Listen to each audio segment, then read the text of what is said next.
record. We'll go ahead and start.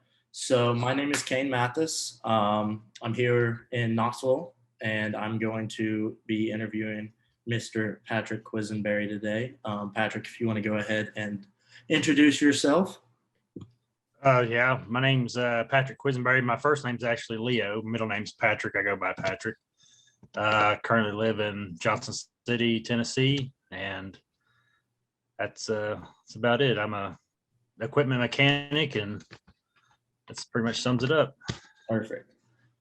So Patrick, if you want to go ahead and just give me a little overview on, the early years of your life, where you grew up, where you went to school, that kind of stuff.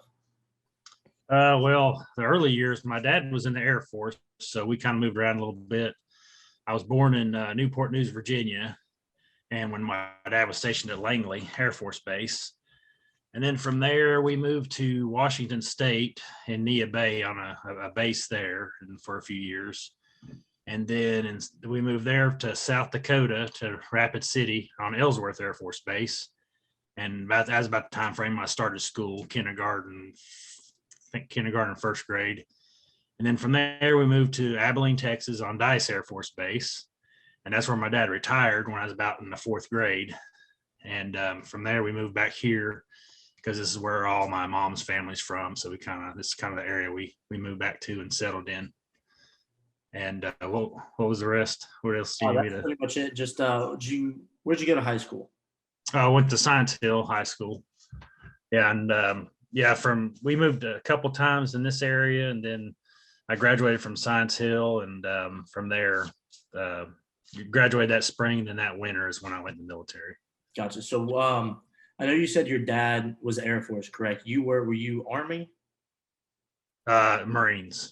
Gotcha. Well, were you inspired by your dad to join the service? Was that something you had always kind of wanted to do, or what really pushed you to go into the service?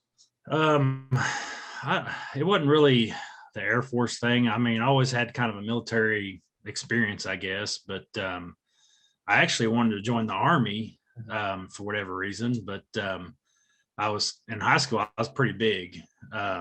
In the Army, I lost a bunch of weight, and then I went back to the recruiter's office, and was kind of excited because I lost a ton of weight to try to get in, and he pretty much blew me off, said I was still too heavy. So I went out next door, walked out the door, walked into the Marine Corps recruiter's office, and they actually welcomed me more and actually worked with me to lose what I needed to lose to go to boot camp. And then really, as far as the reason why, I don't know. I just always kind of wanted to do it, I guess. But I was kind of afraid because, I guess fear of the unknown. Yeah. But I think once you kind of get into it, it's kind of all that kind of goes away. But I really wasn't like striving to go to the military. At one point in time, I wanted to kind of go into federal law enforcement, but I really don't know what deterred me from that. But I guess where I was always kind of had a mechanical background, always grew up working on stuff. So I kind of went in and on the heavy equipment kind of path in the military. So, gotcha. So cool. So when did you enlist? What year? And then after you enlisted, like where did you do boot camp, that kind of stuff? I enlisted in year 2000. I was talking to the Army recruiter and everything in high school right before I graduated. And then that summer that's when I was working with the recruiter. And then I finally got down to weight. And I think sometime around November is when I went to MEPS, and I actually left and got to Parris Island is where I did boot camp. The day after Christmas, December 26th, on the year 2000. Gotcha. So, and then after boot camp and everything, where were you deployed first? Oh, after boot camp, of course, we come home for a week or so, and then went to Camp Lejeune for, I guess it's MCT, it's Marine Combat Training. It's just kind of what everybody does, kind of like a general it's real basic and general. As far as like, it's some more advanced weapon stuff, kind of just real basic stuff, how to operate stuff. And then from there, we went to our MOS training in Missouri. And of course, I went in as a heavy equipment operator. So, and at that, it was more bulldozers and loaders and stuff like that. And then from there, I think that was, I want to say 6 weeks or so. Then I got stationed at Camp Lejeune with Second Combat Engineer Battalion, and I was in that battalion with the combat engineers. But the company I was in was the headquarters and support company, because that's where all the heavy equipment and stuff, kind of resided. And then from there, that was spring of 2001-ish, I guess, or early summer. And from there, of course, September 11th happened.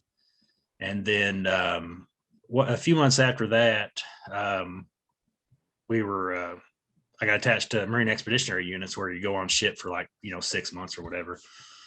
So in the winter of 2001, that we didn't actually leave. I got attached to an infantry battalion, because what they do, they pull like a combat engineer platoon from Second CB, the combat engineer battalion, to get attached to an infantry battalion. So, and when they do that, the combat engineer platoon, they pull their support people from their support. So more or less, I was attached to the combat engineer platoon, and then they were attached to the infantry unit. So, and then it formed like the whole group or whatever. Mm-hmm. So from there, I think we trained, with them for, I guess, 6-8 months. And I think it was before we went to Iraq the first time. I'm trying to think here. I think I want to say it was in the fall of 2002 is when we actually left. And then, of course, we was on ship, before we invaded and everything. And our 6-month deployment was actually up. And then, of course, all that stuff started getting heating up. So we kept getting extended. And I think by the 7th month is when March rolled around, and we offloaded there. And of course, in between that, we were doing like field ops and stuff like that. We did a small operation with the Germans in Kosovo, and on that same deployment.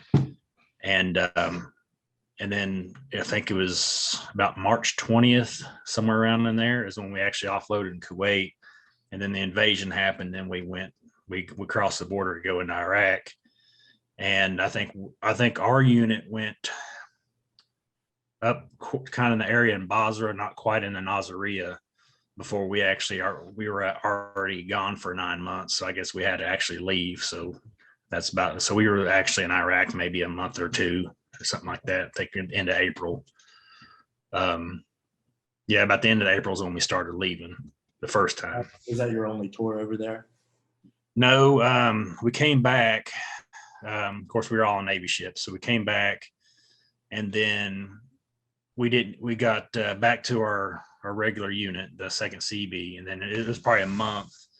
Of course, everybody was gone because of the invasion. On the base is pretty much empty, so there was another MU going out, so we got attached to that one with a different infantry battalion, and from there we went to Afghanistan. And we actually flew. We didn't get on ships that time. We flew straight there. And we were there for about 6 months, maybe just a shade over or so. And then from there we came back, and then my 4 years was almost up. And then they were going to do another MU to go back to Iraq, and they didn't have enough people. So I voluntarily extended to go with the same unit again. So then we went to Iraq again. That was in 2005, and was there for 6 months or so. But it was another float, so we floated that one. We made a few stops on the way, but nothing. It was pretty much an Iraq deal. We stayed over there for a little bit, so and then after that, go ahead. I was saying, then after that is end of 2005. I think it was end of September is when we got back from that one. Then I got out in that end of November. So you were enlisted for what, a total of 5 years or 4.5, 5 years? It was like a month shy of 5 years, something like that. Yeah. And then, so reflecting back on it, how did you like your experience in total, like in the Marines? Like was there anything that you really regret, or if you could go back, was there anything you would change? I think the biggest thing I regretted as far as being in the military in general was like once I got in, I kind of got in the loop of, um, you know, when I'm going to get out kind of thing. Cause it's not like a regret that I joined. It was just kind of a, you're a kid and you're being put to work. And it's like, this is kind of crazy. And Yeah. I guess maybe the mentality of everybody just kind of rubs off on you. But I think the biggest thing looking back is I could probably made it a better, I guess, career experience if I really wanted to. Because at the time, I was my early 20s. So I didn't know what was out there, what was available, or any kind of programs. And there wasn't a whole lot of advice being thrown around of what, your possibilities are. So you're kind of just figuring out yourself. And, being 21, 22 years old, you don't really try to pursue, stuff like you would when you get older and know what's out there. For sure. So, and so when you came back, was there any sort of like acclimation period back into, I guess, civilian life that was difficult for you, or how was transitioning back into life in the States? I think the biggest thing is, after all the deployments and stuff, you almost feel like you're not necessarily like better, but I don't know, you feel like you earn some respect towards other people, but then when you get out, it's like nobody kind of really saw that. And it's kind of adjustment, like, I don't want to say nobody cared, but it's kind of like you expected more appreciation that really wasn't there. But after, it wasn't like a big deal. It's kind of just something you thought that was going to happen, but you kind of quickly got over it. Like it's just another, like, and this is just purely hypothetical for me, if since the war was still going on, when if that was something that could have affected that, or what might have happened. Well, yeah, maybe because like after my first tour, this is like a little instance that happened back home. Like, I guess when I first went to the first time in Iraq, we went and we did, the invasion of Iraq. Then when I come home from that, I was home for a little bit. But while I was home, actually, it's kind of a side story, but I went and got my concealed handgun permit, So I was sitting in that class, and I guess how people are now. They're kind of really on the whole patriotic, veteran kind of deal now, where they were, stuff. So it seems like that point in time where it's still kind of new. Like I could tell somebody, hey, I got back from Iraq, and in the invasion and all that, and everybody's watching on TV, and it's like they didn't care, or like it's kind of weird. But it's like the whole patriotic, upheaval kind of didn't start till after that. So this is kind of a weird situation. And I thought it was a big deal, but it seemed like a lot of people didn't. Yeah, no, for sure. Well, I will say personally, I appreciate it. Thank you for your service. It means a lot. So when you were over in Iraq, what kind of, I know you said you were more like a heavy machinery mechanic. Can you specify kind of what your day-to-day looked like while you were over there? Really, the first time in the first tour in Iraq, it was the Army. We got on Army trucks. They hauled our equipment up, and we were at this little outpost, kind of, I think, on the outside of Basra. And really, all we did there was unload trucks that needed to be unloaded, but we really were kind of just waiting because the rest of our unit went farther north. And it was and by the time we could catch up with them, they were already coming back. So we were kind of like, really didn't do a whole lot, but kind of maybe move some stuff around. But we were in the middle of the desert, kind of like, I don't know how to call it, really wasn't a base. It's kind of like more of a supply depot kind of area. So before we went in, I was offloading munitions and cargo off of our ships to get trucked with our unit too. Was your second trip back, was it similar to that, or what'd you do on that second trip? Yeah, our second trip back, all I did there was pretty much, we were in this prison camp I think somewhere around Nazaria, and we work with the Army to fortify that. So we did a lot of I actually did a lot of heavy equipment work there, um, more or less dozing over old fight positions from the Iraqi Army. We were digging, ditches and berms around the camp, stuff like that. So we're kind of like on the outskirts of the base out there with the Army guys the majority of the time. Gotcha. So And what parts of Iraq were you in? Was it more southern or yeah, north? it was more southern, like around. I think the closest bigger city was like I think around Nazaria, between kind of Nazaria and Basra, that area. So And this is completely unrelated, but what was the weather like over there? Like it's super hot. I mean, I know you're in the middle of the desert, but is it just super yeah, well, arid? when we invaded, we were in Iraq. When I don't know if you ever know about anything about that whole time frame, but there was a big sandstorm during the invasion, and we were in that, and the sandstorm just shut everything down. So other than that, it was just hot and really dry. When I try to explain it to people, I was like, it's like here when it's like super hot, but when a breeze hits you, it kind of cools you off. There, when it's really hot, the breeze comes, it's like somebody sticking a hairdryer in your face. So it's not like a cool breeze, I guess where it's to dry. So, but it is fairly toasty. Gotcha. Well, those are all the questions I have. Is there anything else you'd like to add? Anything else you want to talk about? I mean, the only other deployment I had was Afghanistan. That was kind of a completely different deal there. Yeah.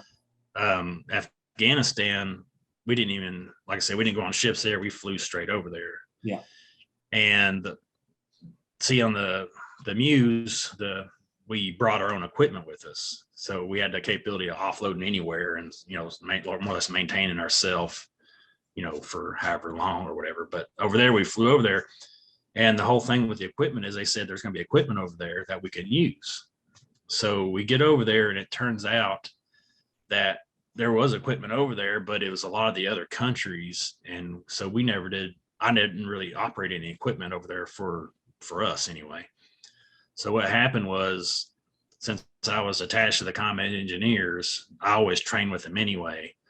So in Afghanistan, we had a 6 month deal. So every 2 months, the whole battalion was like broke down into three sections. I guess three infantry companies, and there was three squads in our engineer platoon. Each squad got attached to each one.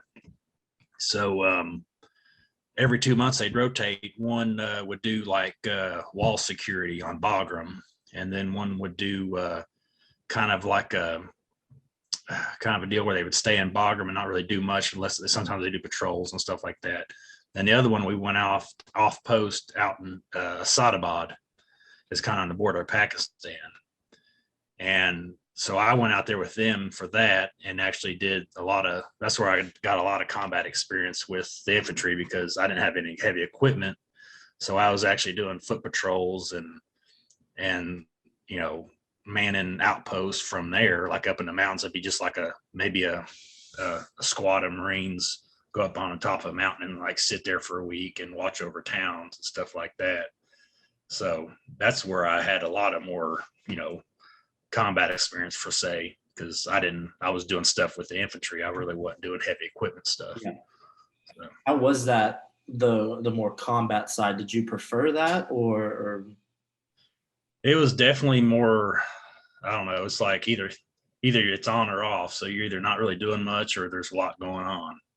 so it's 100% or 0% pretty much? Yeah, because you're either walking out in foot patrols, just you and maybe a dozen other Marines, and going through these towns nowhere near the base, and or sometimes you get Humveed in or whatever, but a lot of times you're hiking up, all the way up to the top of these little outposts in the mountains where there's like you and maybe 12, 14 other ones, and you have everything you have there. There's no getting resupplied, or nothing. Then you hike back down, and so you're kind of more isolated and stuff like that, and kind of on your own. How was when you're walking through those towns, what was kind of the reception of the Marines? Like, were the locals receptive of you all, or were they pretty, were they pretty hostile? What was it like when you walked through those towns? Well, the locals, they kind of just minded their own business. I think is kind of a mixture of they didn't. I don't know if they cared that we were there, but I think it's like the whole situation over there. They were afraid to support us because of the Taliban. Yeah. But they kind of really didn't bother us. A lot of the younger ones, like the kids and stuff, would like try to aggravate you to death, want stuff or whatever, But other than that, it wasn't really, as far as the civilian population go, they didn't really give us any trouble. Is, of course, the Taliban, most of them kind of blend in, so you really don't know they're there, you know. So, but that was the whole point. We'd overwatch these villages and watch traffic coming in and out and stuff like that, and kind of then every now and then you do the op with like some of the special forces army guys, and the Marines would just like kind of be their muscle going in these towns, and they would like be the ones interrogating people and stuff like that. Gotcha. But other than that, I mean, being out there, it's kind of an eerie feeling, it's kind of one of the things where it's like odd and a little scary at the same time. But of course, you're with other Marines that's got combat experience from Iraq and other places too. So it's not like you're just by yourself. Yeah, just kind of a everybody kind of knows what head on a swivel. But I mean, it's also can be very nerve-wracking, I'm sure. Oh yeah. Well, I think that's all I've got. I'm going to go ahead and end the recording real quick.